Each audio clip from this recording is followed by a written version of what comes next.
An excerpt from the book Barrel Fever by David Sedaris.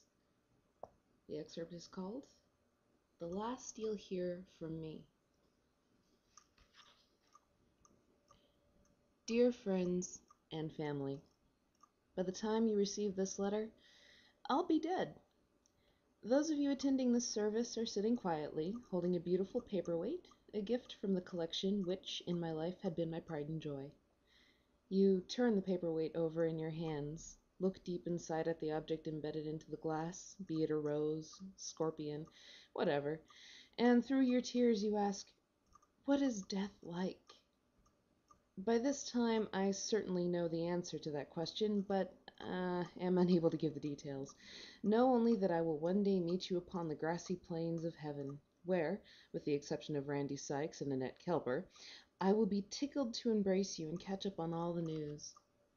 When the time comes, I probably won't be too thrilled to see my mother either, but we'll just have to cross that bridge when we come to it. If my instructions were followed the way I wanted them to be, see the attached instruction envelope number 1, this letter is being read to you from the pulpit of the Simple Shepherd Church of Christ by my best friend, Eileen Mickey. Hi, Eileen. Who is wearing the long-sleeved Lisa Montino designer dress that I left behind that always looked so good on me. Eileen, I hope you either lost some weight or took it out on some of the sides or you're not going to be able to breathe. Also remember that it needs to be dry cleaned. I know how you and your family love to skimp, but please don't listen to what anyone says about woolite. Dry clean. Most of you are probably wondering why I did it. You're asking yourselves over and over again, what could have driven Trish Moody to do such a thing? You're whispering, why, Lord? Why take Trish Moody? Trish was a ray of bright sunshine, always doing things for other people, always so up and perky and full of love. Pretty, too. Just as smart and sweet as pretty as they come. You're probably shaking your head and thinking there's plenty of people a lot worse than Trish Moody.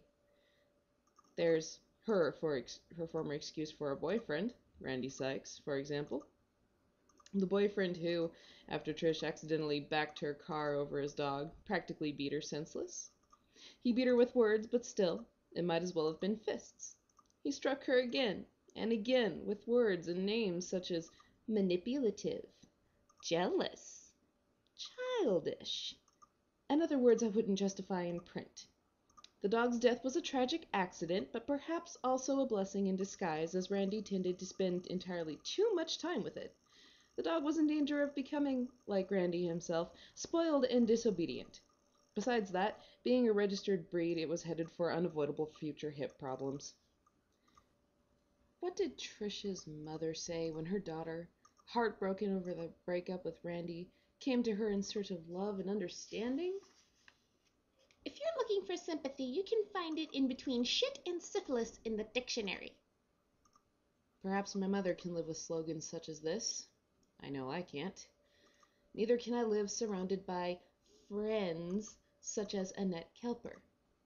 Poor chubby Annette Kelper, who desperately tries to pretend that nobody notices the fact that she's balding on top of her head. That's right, look closely. Balding just like a man. Perhaps Randy feels sorry for the Chrome Dome Annette. Maybe that's why he was seen twice in her company in a single 5-day period, seen standing together in the parking lot of the Burger Tabernacle, her home away from home, and seen huddled together, laughing on the escalator of the Crabtree Valley Mall. Annette, my supposed best friend, who secretly wanted and coveted everything I owned. Annette, always in my corner, the balding, chubby girl who said to me in the spirit of friendship, "You've got to loosen up a little, Trish. People aren't things that you can just own and control and arrange to stay a certain way." I remember she said it to me in the bedroom of my own home, her hand on my shoulder, facing left so that I could clearly see how those 2 top teeth of hers are turning brown as a result of a cheap root canal. I remember feeling sorry for her. Is everyone on Earth as two-faced as Annette Kelper? Is everyone as cruel as Randy Sykes? I think not. Most of you, the loved ones I left behind, are simple, devoted people. I urge you now to take a look around the room. Are Randy Sykes and Annette sitting in the audience? Are they sifting uncomfortably in the pew, shielding their faces with the 8x11 photograph of me that I had reproduced to serve as a memento of this occasion? Hey, Eileen, read this part real fast before they have a chance to leave. Randy Sykes' dick is the size of my little finger, and that's when it's hard. And I'm not counting the nail. No, just the finger. He's had sex 2 times with a boy at Camp Ticonderoga when he was in junior high school. Maybe that explains why he loves it when somebody sticks their finger up his butt. He used to beg me to do that, but I refused. I said, "No way, Randy." He used to do it to himself all the time. That's why I never held hands with him.